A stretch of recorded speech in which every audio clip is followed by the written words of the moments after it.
Today we're going to be taking 10 pounds of beef suet and turning it into beef tallow. First step is to defrost it so we can cut it into small cubes, make it melt faster. All right, 10 pounds of suet cut up and about 4 cups of water. I got it on high heat until it starts to boil, then I'll put it on low simmer until this all dissolves.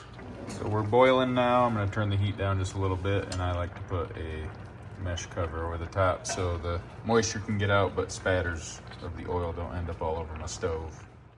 This has been simmering about 2 hours. I'm going to drop in my immersion blender, turn the heat off, and this is going to help separate all the foamy meat bits to the top that I can skim off right after I'm done doing this.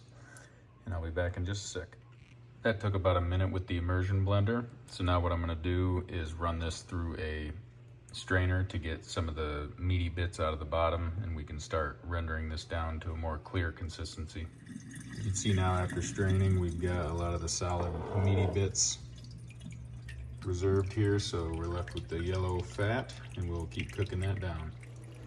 We are back simmering again. I think it's worth noting on that last step you shouldn't put the meaty bits down the drain, and we're going to start skimming off this stuff as it rises to the top. Keep the color yellow rather than this brown tint.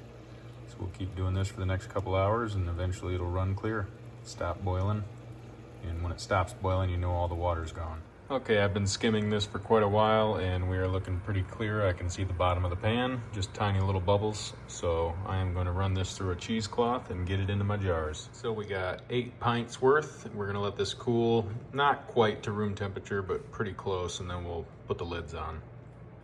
Starting another batch.